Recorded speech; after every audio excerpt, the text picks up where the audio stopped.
for the comedians that are coming up. Yeah. It's just like that's inspirational in itself. You know what I'm saying? To operate at that level and still be able to say, all right, look, you know what I'm saying? I see you doing your thing. Yeah. You know what I'm saying? That's, I don't know, that's just dope.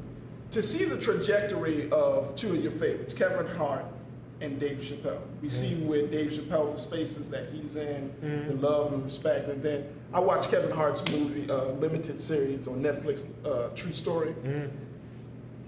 I mean, do you see yourself going down that same path? Yeah. I am a firm believer my star is going to shine bright. I am going to be a star. I am going to be someone you see everywhere. Like that's going to happen. It's not a matter of if, but when. You know what I'm saying? That's why I never have a problem with sharing the spotlight. Because I'm comfortable knowing my star going to shine. You know what I'm saying? Your star going to shine as bright as it need to because it's going to be shining next month. You feel me? Yeah. No matter how bright your light is, it's not going to dim mine. That's a very mature way of looking at it because entertainment is such cutthroat and it's so, you know, crabs in a barrel. Yeah, but it's also like, it catches up to you, I feel. So you can be as cutthroat as you want to, and you know what I'm saying, eventually, you know, you get that reputation. Yeah. Right? You can be as like conniving as you want to, right? Oh, he's really funny, I don't want to work with him. But eventually that catches up to you because now you don't know how to work on a show with heavyweights, right? Where people can actually punch and they can go out there and kill. Where 3 comedians that went out killed back to back to back, now you gotta go out there and do your thing too. Right. You know what I'm saying? Right. I'm a firm believer in iron sharpen iron. Right. You know what I'm saying? That makes sense. Yeah. How much time do you spend on your craft per day, would you say? I don't know, and I'm gonna be honest, that's hard that's hard to say because it's like, for me, when I'm on stage, like I'm talking about my life, my daughter, I'm talking about work, right? I'm talking about the stuff I like. You get what I'm saying? Like when I get off stage, you know something about me. You know how I feel about something.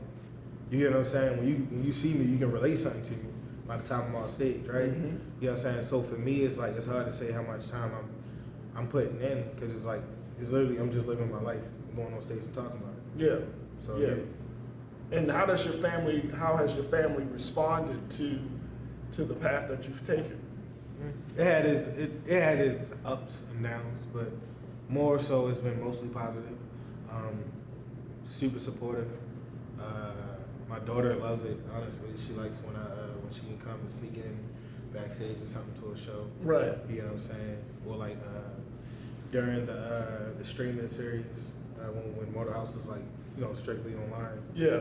She would be able to go backstage and see me perform. Yeah. I remember one time she came up at that show, and like I had just said goodnight to everyone and all that. And as soon as I got on stage, she ran up to me like, "Daddy, you did so good," and hugged me. I was like, "That's dope. Like that's such a dope." You did something to make your daughter proud. Yeah, like that's dope. Like before shows, like she called.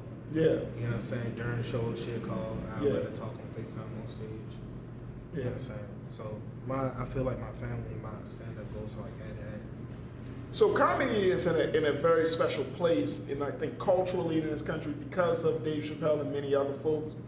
And some people say that comedy should have boundaries. What's your take on that? Is everything up for debate? Is everything like negotiable? I feel like this, right? And I want to make sure I say this carefully, right? I feel like, to go back to what you said about how the people I mentioned, they're thinkers, right? They're always thinking. Right. Right, and I mentioned how it's not really so much that they're always thinking, it's just how they think. You get what I'm saying? Yeah. So if you think of the situation, right, like you may react to stress differently, you may react to trauma differently. So if you in that situation, you think, all right, cool, that's funny. That's kind of like your coping mechanism. Right. You get what I'm saying? Who am I to tell you that's not funny? If you genuinely meant that with no ill intent or anything like that. One of my favorite shows was South Park. I used to sneak. Like I remember when it first came out. That still comes on. Yeah, I remember. South Park still comes on. But it's a completely different show versus the when it like first started. Yeah, very true. Before it was very like poop jokes and all that. Now it's like political satire. Right. Right. And it's like Kyle, they had this one episode about censorship, and it was this whole story up. But Kyle, he had said this thing like, either everything's funny or it's not, because you can't pick and choose what's funny, right? You can't pick and choose. You really can't pick and choose what's funny. You can handle how you react to it. Right. You know what I'm saying? How you yourself, you can control how you react to it, but you can't control what people find funny and stuff like that. Do you, and to add to that, do you think that comedians should have some level of social responsibility, a social consciousness? Because you, as the comedian, you have the power to add context. But that's part of our job, to be honest. You got to read the room. Yeah. That's why there's no comedians cracking jokes on, this death, that death, or, this mass tragedy. You know what I mean? You might find a witty one, maybe like once in a blue moon, but comedians, our job is to read the room, to understand the room, to understand the crowd. So you know what situations you should be speaking on, you shouldn't. So, That's if you know how to read the room. That's if you know how to read the room. That's our job. But if you don't have that skill set, then you don't know how to read the room. You ain't gonna do your if job. you've ever been to a comedy show, if you don't know how to read the room as a comedian, you're gonna bomb. And that's usually what happened, right? Right. Right. They bomb. So. I've been to a few comedy shows and I'm like, that's a little. Or if you see a comedian speaking on the wrong thing, you know what I'm saying, at the wrong moment, they bomb. They get a backlash to it. You know what I'm saying? So talk to us about the work that you're doing in Baltimore, because you really, I follow you. First and foremost, you changed your name to OMG, it's Khairy, to Khairy Creek. So it's my stage name was never OMG, it's Khairy. That's the crazy part. Okay. Like it was never that. Like I don't. Like I know why it was like on like why I was called that, but it was more so I just never corrected anybody. So it was like, cause it's like I'm new, right? That's the what I mean. I just put down Khairy. Everyone knew my social media at the time is OMG is Khairy. Right. So I just ran with it, right? It's brand awareness.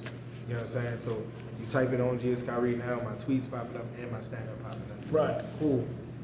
And it's like I don't know. It was like I was thinking, and it's like if you remember, I had hair. Too. Right. Oh yeah, yeah, so I had a whole different look. You had a whole, yeah, that's true. But it's like beginning of this year, it's just like I needed change. I needed something different. Like, I feel you. You know what I'm saying? So I feel you. I got rid of the hair. I changed my name because it's like I felt like it had its run. The OMG, it's Khairy handle on social media. And then it's like, cool. Once they start calling me that, I want, my name is Khairy Creek. So now it's like, when I'm being reached out to you for bookings and things like that, I make sure my name is Khairy Creek. You know what I'm saying? Like you're more confident in who you are. Yeah, like I feel like I've gained an understanding of myself, who I am on stage. So yeah. When you see who you see on stage is Khairy Creek. I get that. It's not Khairy. It's not OMG. It's Khairy.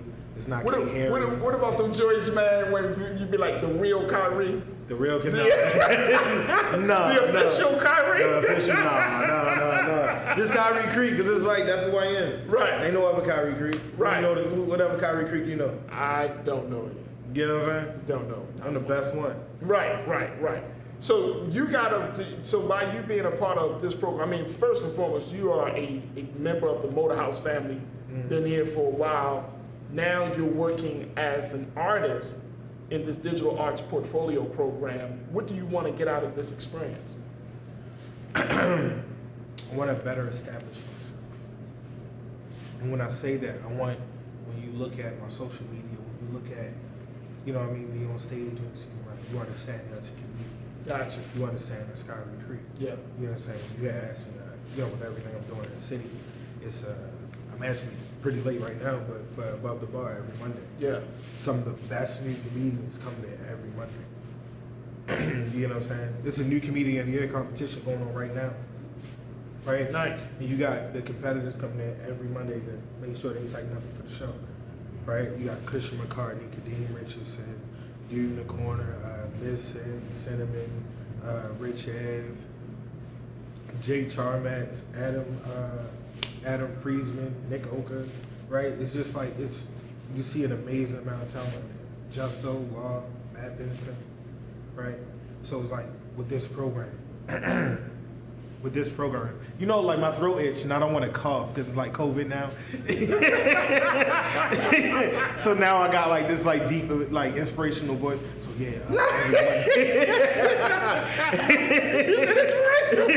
yeah. So every Monday, no. You're gonna make $1 million, and I'm gonna say it. Just dial the number below. No. But nah, yo, it's like what I want out of this program. I just want to further legitimize my career. I want to create more. I want to move me more into an artist perspective and not just, you know what I mean, someone who comes out and tells jokes. I want them to know it's my profession. That's awesome. Mm-hmm. And last question, what impact do you want to make on comedy? What impact you want to make on Baltimore? What impact you want to make for yourself and for your daughter and your family? I want them to know I was the most genuine I could be. I don't feel the need to double cross anybody because my star gonna shine bright. You know what I'm saying? I'm always down to help somebody out because I always want somebody to be able to help me out. You know what I'm saying? One thing my mother always told me, you never know what somebody going through, right? So why not help make their day better?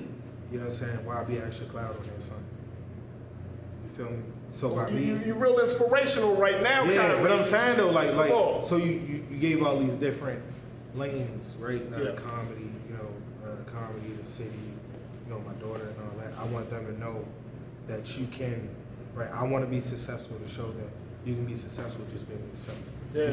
You don't gotta go out here and be anything because nobody can be a better you than you. There it is. You know what I'm saying? I love it. Nobody can be a better you than you. At all. You know what I'm saying? Like I watch anime. I'm always smiling. You feel me? That's true. You feel me? It's just That's true. always You just have gotta a be great yourself. spirit about yourself. Yeah, you just always gotta be yourself. Never hesitate to be yourself because nobody can be a better you than you. That's awesome. Khairy Creek, the comedian. Khairy, how can people find you on social media? At Khairy Creek. See? No more OMG. Just at Khairy Creek. Khairy. Creek like water. Khairy, appreciate you, man. Keep up the great work. I know your exhibition is going to be fire.